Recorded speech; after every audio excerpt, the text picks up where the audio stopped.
guys, Jake here, and today we are going to be building a PC with Tim here from Talkin' Tech with Jake and Tim, Season 2 coming soon. But we're going to be building him a PC with the brand new Ryzen 5900X, which we have been waiting to get our hands on for a very long time. Yeah, so it's not so new anymore. But before that, make sure you hit that subscribe button so that way you do receive notifications when I upload content just like this, and head over to shop.jakebrowntech to check out our new merch. Now back to the video. This is going to be a step-by-step build guide, so that way we're going to be teaching you guys how to actually build a computer. If you do want to build one yourself, you can just follow this guide. And this is going to be for an AMD CPU, but it'll be relatively the same if you are going to be going Intel as well. So let's get into it. So what is a CPU? A CPU is kind of like the brain of the computer. It's almost the smallest component in the computer though, but it is very powerful, and normally it is the most expensive part of the computer as well. There are two main brands of CPU. There's Intel, which is what I have in my computer behind me, and then there's AMD and their sub-brand, which is Ryzen, and that's what they're calling their CPUs. Alright, so for my build, I went with the Ryzen 9 5900X. Now there's a couple reasons why I chose the CPU. When I was starting to think about building this close to a year ago, I decided I wanted to go Ryzen. They have really great price to performance, and they're quite reliable, really strong CPUs overall. I had heard that they were announcing a new line, their 5th generation CPUs, and so I decided to wait. It took me, like I said, almost a year to get a hold of this because of the silicon shortage combined with just the demand. They went out of stock almost immediately because the 5th generation that they did release was incredible. Really, really strong CPUs, really strong price points. And so when I was originally looking at which one in their lineup to get, I was looking at the Ryzen 7 5800X. Now, of course, I didn't go with that, so why didn't I? The short answer is because it was just slightly more money for a lot more performance. I believe at MSRP it was only $50 more to get the Ryzen 9 5900X, and that $50 went a long way in terms of performance. So this CPU ended up costing me about $600 with tax, but hopefully it'll give me a lot of performance, so that's why I went with it. So the second main component of your computer is the motherboard. The motherboard is where everything connects into. So in this case, we're going to be using this one. So as you can see here, this is literally where everything connects into. So this is where your CPU goes. This is where all of the RAM goes. This is one of the power connectors. And then up here, over here, we have some more power connectors. And then these are the PCIe slots. And that's where you connect your video cards. Alright, so for my motherboard, I went with the B550 Taichi from ASRock. Now, there's a couple reasons I went with this, but to be honest, a lot of motherboards give you the same stuff. I went with the B550 because it is fully loaded with features. It has PCIe Gen 4 capabilities, so long as your CPU supports it. It's got 4 RAM slots, a really robust cooling for your VRMs, and great power delivery if you're running expensive, high-power components like I'm going to. Now, even with those parameters, there's a lot of boards I could have gone with. To be honest, the reason I went with this one was because it has this very cool-looking fascia piece along the front. I thought it looked nice. It has all the stuff I needed, and so that's why I went with it. And this ended up costing me between, I think it was around $260, but I did catch it on a Black Friday deal. I believe MSRP was closer to $300 when I got it. So the third main component of a computer is the RAM, which is the random access memory. This is for very small tasks that are happening on your computer, and it gets offloaded to this extra memory. This is one module of it, and it will get offloaded to it so that the computer can quickly access it, which is the random access memory, because it is so quick. So on a motherboard, you'll typically see like 4 RAM slots. On the higher end ones, there's 8 slots. So yeah, so you can get as many of these as you want, or that your motherboard supports. They typically come in 4, 8, 16, and 32, or even 64 gigabyte sticks, and then those get added up together. Alright, so for my RAM, I went with the G.Skill Trident Z RGB. Now, there's a couple reasons I went with this. One, I had it in a PC before and I loved it. This is a 16 gigabyte kit. It runs at 3000 megahertz, which for a high-end PC like the one I'm trying to build is a little bit slow, but because I'm going to be putting a total of 32 gigabytes in it, it shouldn't affect my performance too much. Now when it comes to RAM, there's a couple different brands you can go with. Corsair is a great one, along with this G.Skill kit that I picked up. but a lot of them function the same. So long as you're getting one with good reviews and a good speed, then you should be all set. Now, when I got the first kit of this, it ran me about $140, but that was that was back during the RAM apocalypse. Remember that? That was a good time. Now, when I got the first kit of this 16 gig kit, I can't get this shot, man. All right, let's do it again. Take 50. Jesus, you're the worst. Now, when I got the first kit of this 16 gigabyte set, that was back during the RAM apocalypse, and that ran me closer to $160. However, when I bought the second kit, the prices had dropped significantly, and it only cost me about $100. So all in on RAM, I'm about $260 in, which is pretty terrible, but prices now are pretty cheap actually. It's a good time to buy RAM. So if you're looking to build one, I would grab some now. So the next main component of a computer is the storage. There's two main types of storage. There's an SSD, which is a solid state drive, which is the fastest memory or storage that you can get. And then there's also an HDD, which is a hard disk drive. So for this build, we're going to be using an SSD. That's the one you typically want to boot off of because it is so fast. And within the SSD category, there are two main types. There's the M.2, which is the one we're going to be using, which looks like this. It's pretty small and it goes directly into your motherboard. And then there's also the SATA drive, which we're also going to be using. And this one has connectors over here, and this will just get screwed into the PC case. This is a hard drive. This is typically what you'll store games on because they're cheaper, and they're better. Yeah, they're just better to store games on. And it's obviously way bigger, and it's slower because there's a spinning disk inside. And this will also be put in your PC. It'll typically slide in onto rails because it shakes around so much, and if it were to get damaged, like if it hit something, everything on it will get erased. So yeah, that's it for storage. Alright, so for my SSDs, I actually have two different types and brands going in. The first one is the Sabrent Rocket NVMe M.2 SSD. And I went with this just because it was a cheap drive and I thought it was Gen 4. I was wrong, it is Gen 3. So we'll get slightly reduced speeds, but it shouldn't be a big deal. M.2 SSDs, as they are already incredibly fast. And for a boot drive and just a small drive to put whatever game I'm currently playing on, it'll be more than fine. Now for extra storage, I do have 2 terabytes of this Samsung 860 EVO, and that's going to be running at SATA 3 speeds. So significantly slower, but still fast compared to, say, a hard drive. That's going to be more than fast enough for any extra games I have. And 2 terabytes will be enough space because I'm not video editing or editing photos, so it's just going to be my games library on there. Now for prices, this drive ran me about $80, which I thought was a steal of a deal for a Gen 4 drive. It's actually about average for a Gen 3. And my Samsung 860 EVO cost me about $100, and there are 2 of those, so it's about $280 worth of storage in this computer. So the next component for your computer is the CPU cooler. Because that is like the brain of the computer, it gets very hot, so you need a dedicated cooler just for that. And there's 3 types of cooling that people will do. There's an air cooler, which is where you just put a fan on top, and it uses metal heat pipes to transfer it, and it uses copper, and that's how it dissipates the heat. Then the second way is water cooling, which is where you take tubes and you put it in, and then you have a radiator, and then you put fans onto that, and so there's water, but it's contained, and that'll go in and out, and it just cycles through. That's a little more hard to maintain, but it makes it pretty cool. It's just very expensive. And the third option that you can use is a AIO, which is an all-in-one cooler. So for those, there isn't much customization, but everything comes together. It looks like this, and so this will go onto your CPU, and then this will get screwed into the case with a fan on it. And then this doesn't really require any maintenance, which is great about it. And they're not super expensive, which is also great. And so yeah, this is the AIO cooler.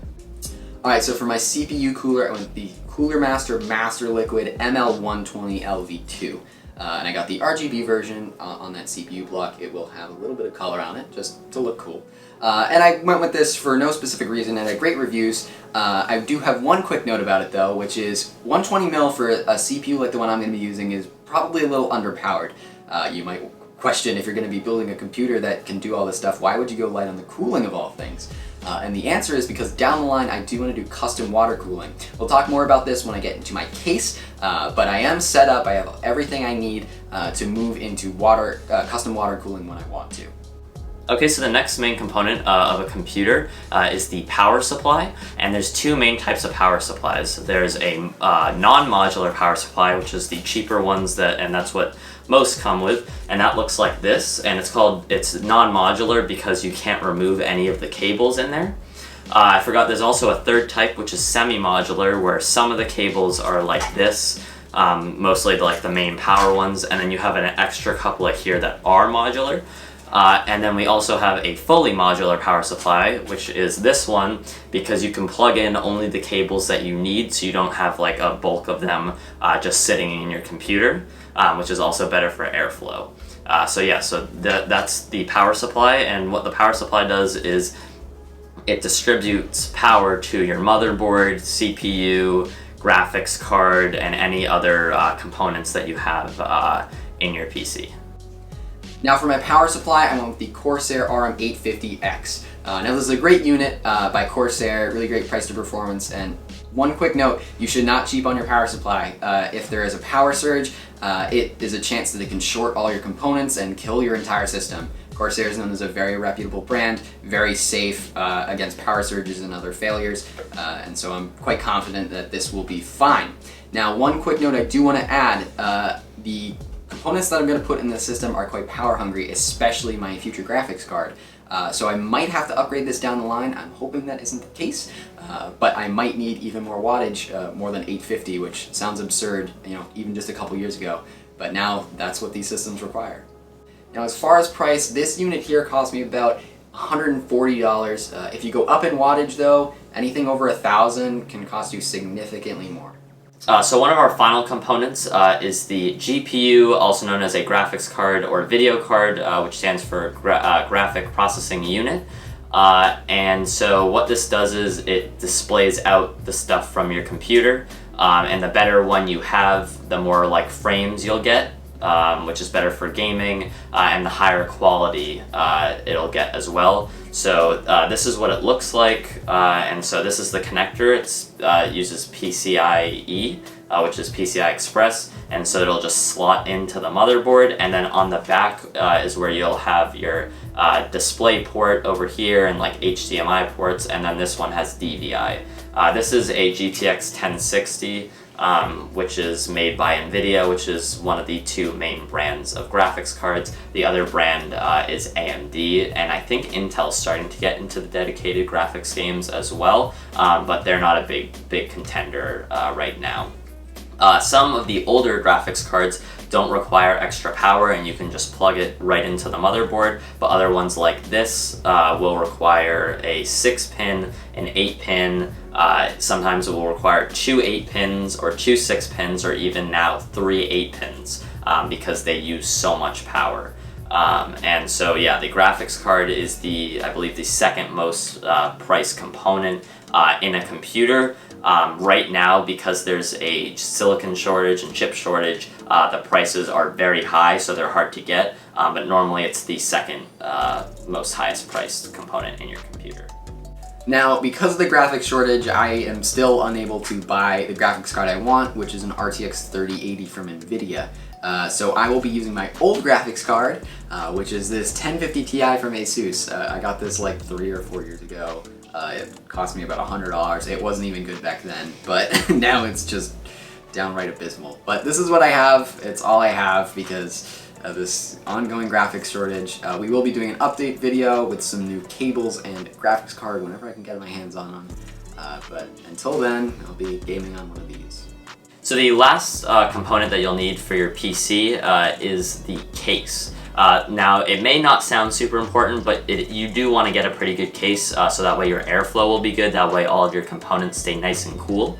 And so a computer case you've probably seen before, but as an example, this is one of them. Some of them have glass, like a glass side panel like this one. It doesn't come with all the components in it. This one's just built already. This is from NZXT. I believe this is the H510i or H510 Elite. I do highly recommend this case. The airflow isn't great, but it does look super nice when it's sitting down on top of your desk.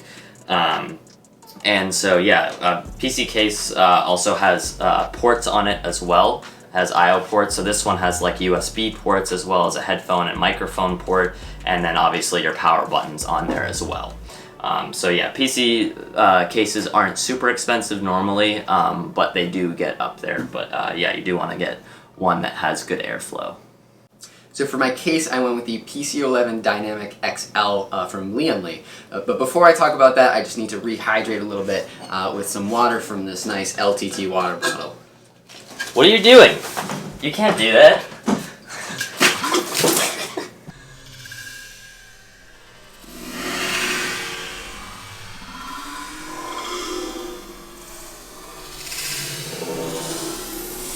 That was so good. I love it. Hit me with the towel.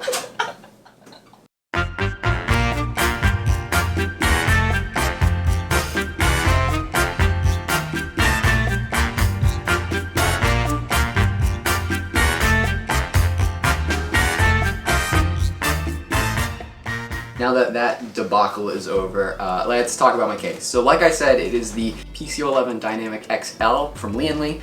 Now for your case, there's a lot of great options out there. Lian makes some great cases.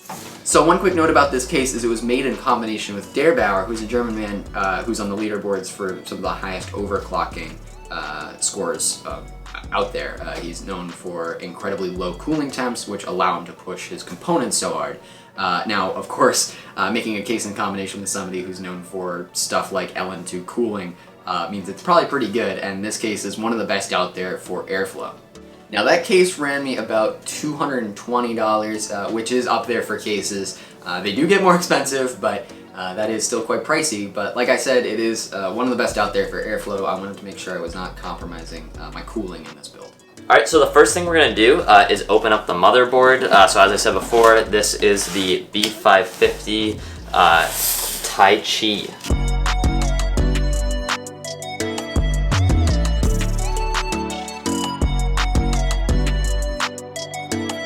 Alright, so next up we can unbox our CPU, which is the Ryzen 9 5900X. So let's just take it out of the box. Alright, so now we can unbox our RAM just before we completely unbox this because we don't want to damage any of the pins, so we'll just leave that off to the side for now, and we can unbox our RAM.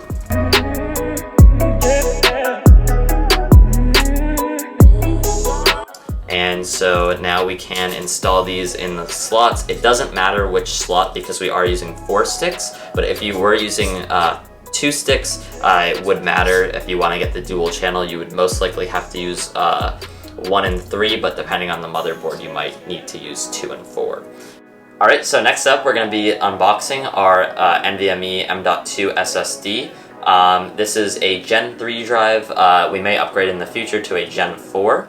But right now we're just going to be using this as a boot drive, so it's 256 gigabytes. It's from Sabrent, and it's their Rocket NVMe PCIe M.2 2280 SSD. So now we can unbox it.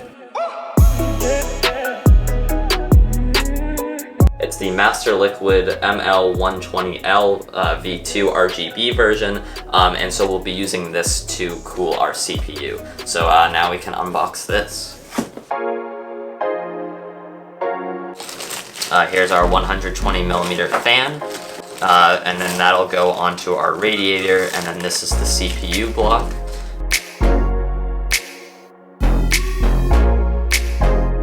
Okay, so the first thing that you're going to want to do is lift up the lever like so, and then you can take the CPU out of the little plastic covering, and then on the bottom of the motherboard there is a little triangle, and then on the CPU there is also a triangle as well, and so you just are going to want to match those up. like so. And then when you're all done, you can put the lever back down. It will require a little bit of force, but you aren't breaking it. And you just want to rest your CPU in, that way you don't break any of the pins on it. So now we can install the RAM.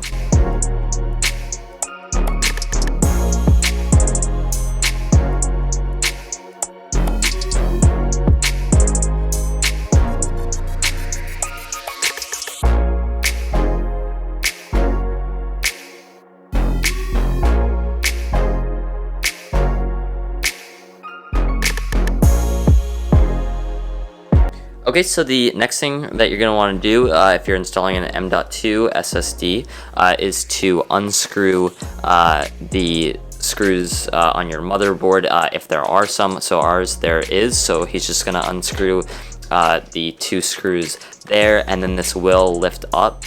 This is also used as a heatsink as well. So on the back of it, we are going to want to take off the blue little plastic strip to put the adhesive there. So next you want to take the SSD and line up the correct pins. There's 2 sets, so just line those up, and you can take out the screw from your motherboard and then just screw the SSD down into the standoff, so that way it stays down.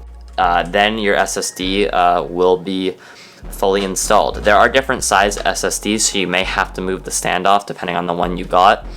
We didn't have to move it because this is the most standard sized one. And so now we can just put the cover back on.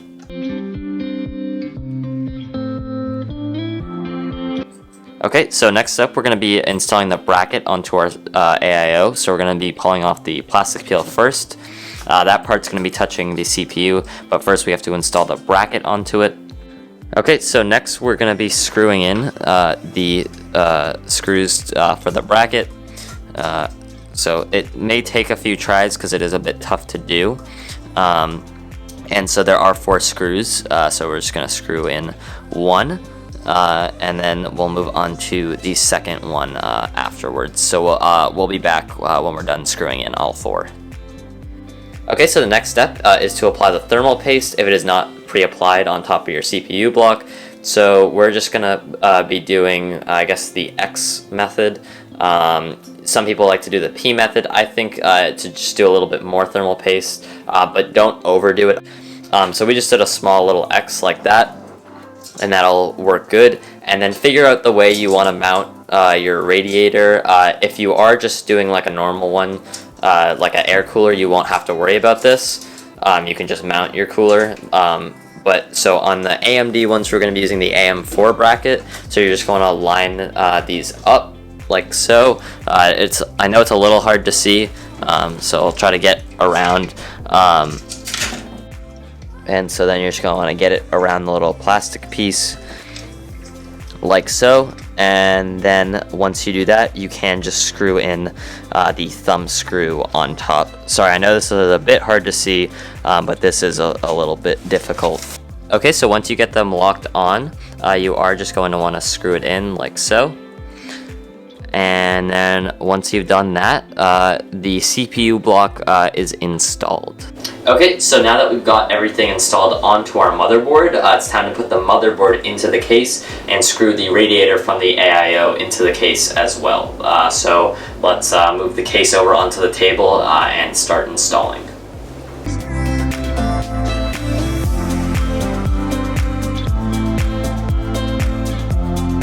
Alright, so I was having a little bit of trouble locating the screws to screw your motherboard into the case. Now they should come in your case. I could not find them.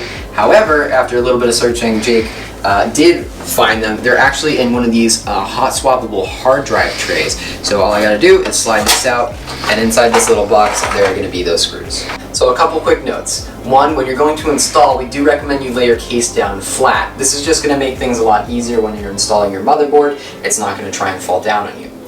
The second is that your case is probably going to come with a lot of different screws. Mine did. You want to make sure you grab the correct motherboard standoff screws. Now they look like this. You will notice that they have a little ring around them, and that is what's going to catch your motherboard. Alright, So with that, we're going to start installing.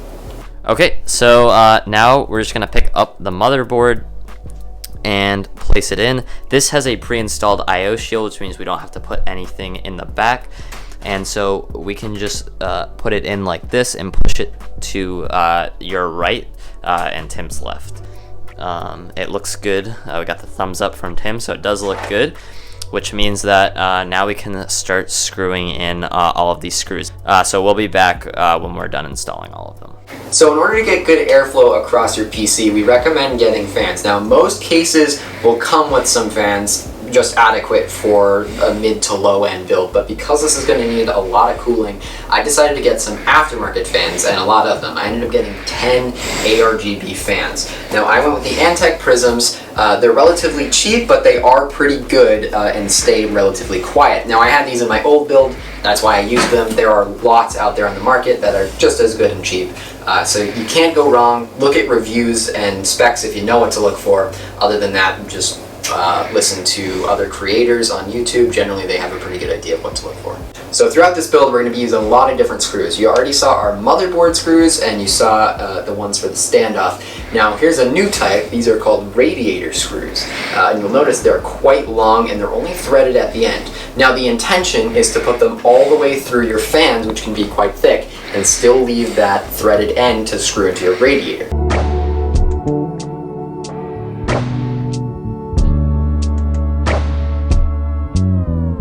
Alright, so we finished installing our radiator and our first fan. Before we get to the rest of the case fans, we're going to install that power supply and start routing those cables.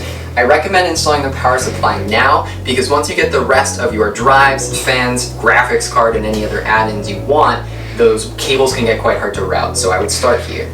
So we've already encountered a new type of screw, that being the power supply screw. This is what they look like. I'm only going to show you guys the heads because it's incredibly difficult to decipher screws from the threading and the length of the threads. So I'm just going to show you the head. You can see that they look similar to the motherboard screw, but they have a little bit more of a hex pattern on the outside. Those are going to screw in from the outside in after I take my PSU and install it this way. You want to make sure that plug is facing the outside.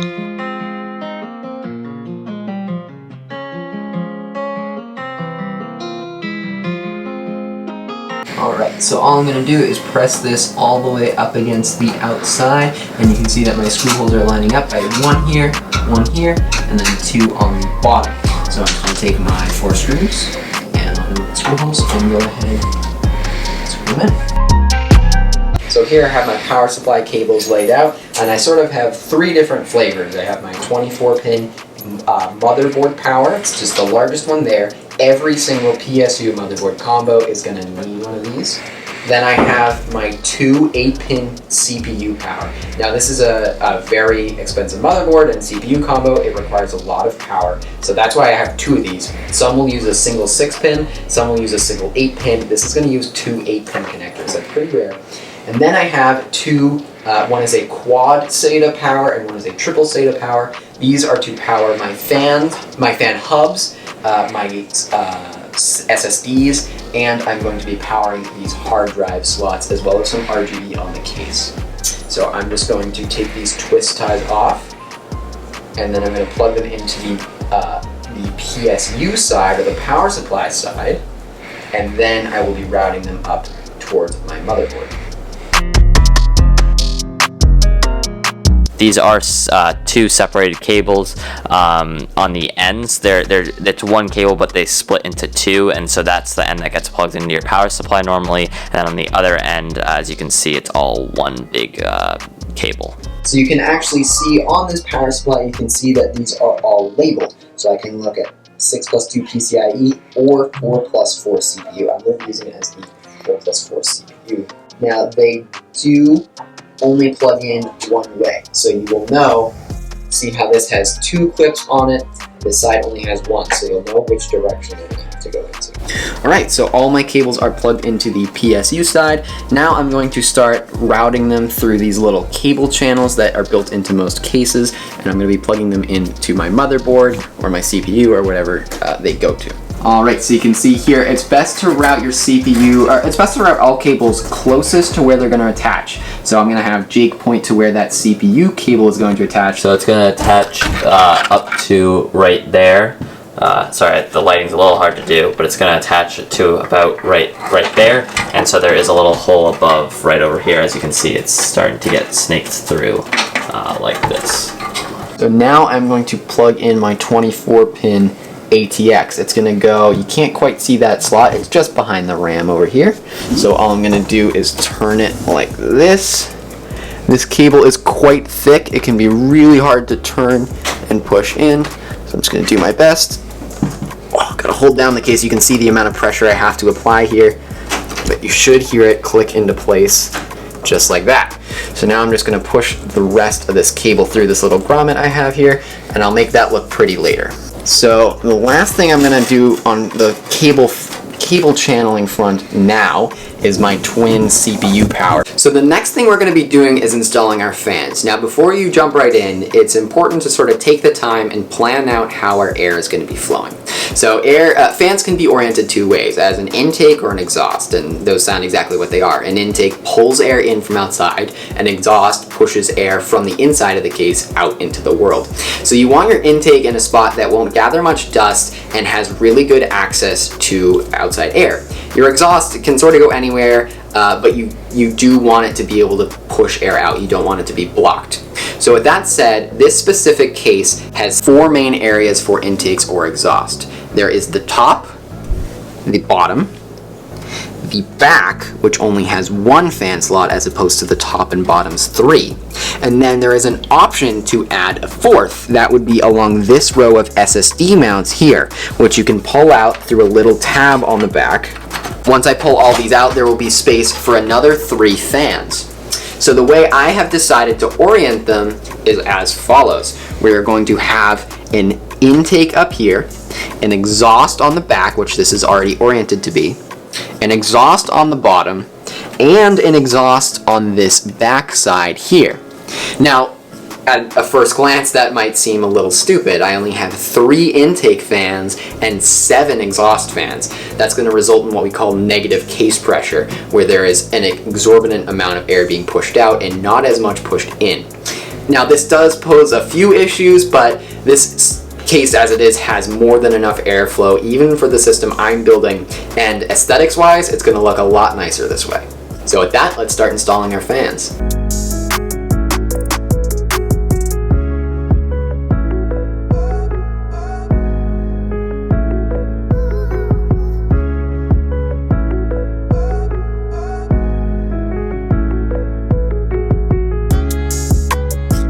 Okay, so next we're going to plug in our SATA cables, and so as you can see here we have 8 SATA ports, so I'm just going to take the cable and plug it into the next available port until it clicks, like so.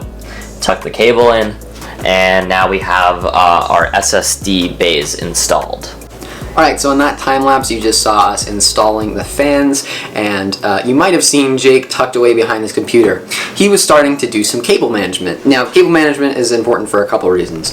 The most important is it can sometimes impact your cooling if those cables are sort of blocked in a line like that. And the second, less important but still quite important reason is that you want even the back of your computer to look nice. Right now it does not, because we're not done yet. We still have a lot to do, which we will get through in a minute. But the front, you can see, looks quite nice, and the goal of cable management on the front side at least is to try and get them as least visible as possible. So you can see we're making sort of the shortest runs that we can, so that you don't see the cables as much as the rest of the PC, and you can see that results in a pretty clean looking build.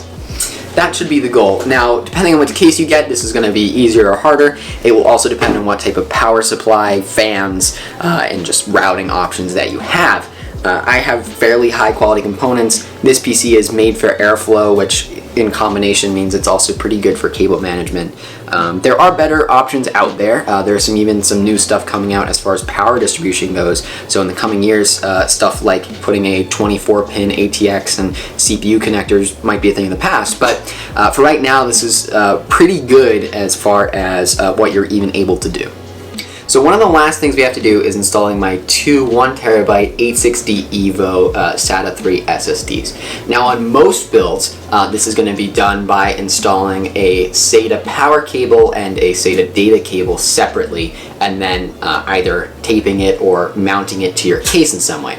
This case is a little special though. It has, like I mentioned before, those hard drive or SSD bays, which are already wired up. So I don't have to separately plug in my SSD and SATA power cables, but I do still have to install those drives. So what I'm going to do right now, unscrew that little bay there. I do have to move this small slider down at the bottom as well, and that should let me pull out my SSD tray. Now on the back of this SSD, you can see that it has these 4 silver mounting holes. Those are going to line up with these 4 holes on the back of this tray. So all I'm going to do is align those 4 holes up, grab some screws right down here, and screw them in. Do I even bother putting all 4 in? No, we're supposed to be showing best practice here, so I will.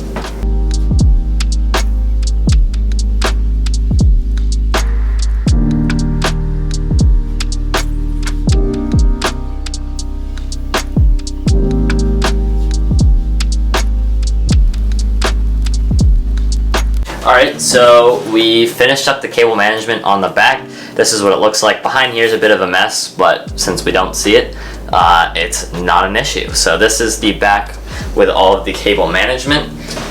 So now we're going to turn this around and install the GPU.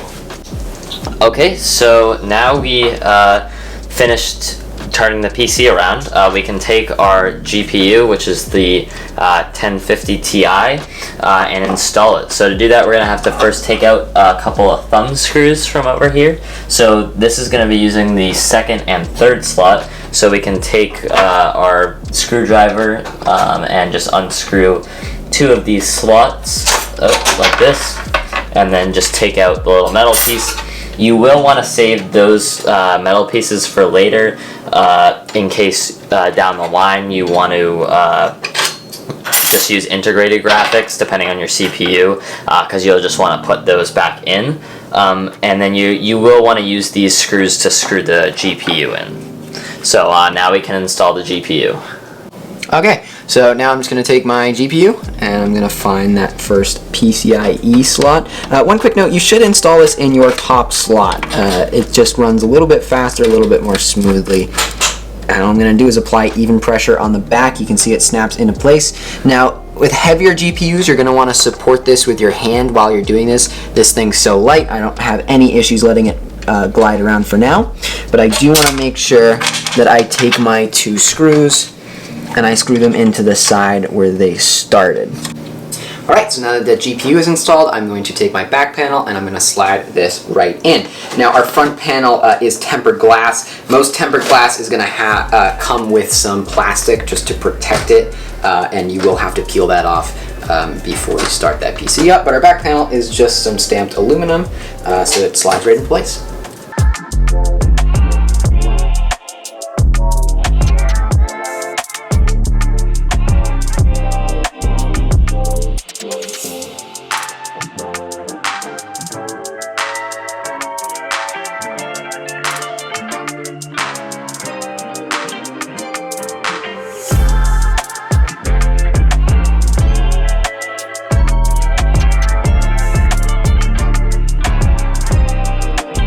And now we can turn it on. So we'll be back in a second and we'll power it up.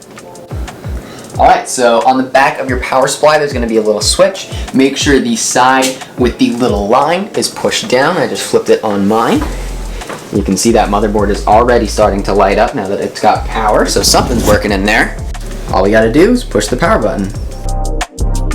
Okay, so now that we powered it on, we can plug it into our monitor and start installing Windows. So you will need to create a Windows USB bootable thumb drive.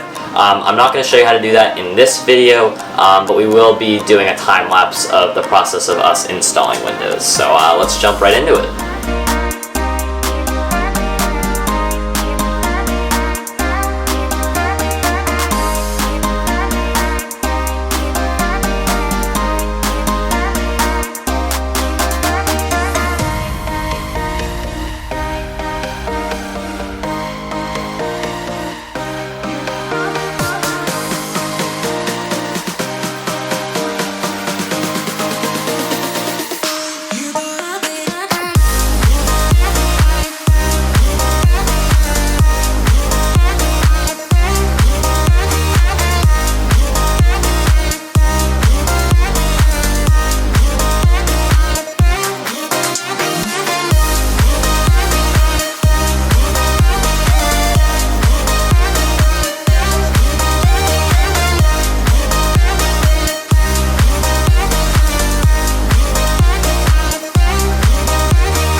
Okay guys, so this is the PC. After it's all done, we installed Windows. I think everything came out great. These fans definitely look really cool.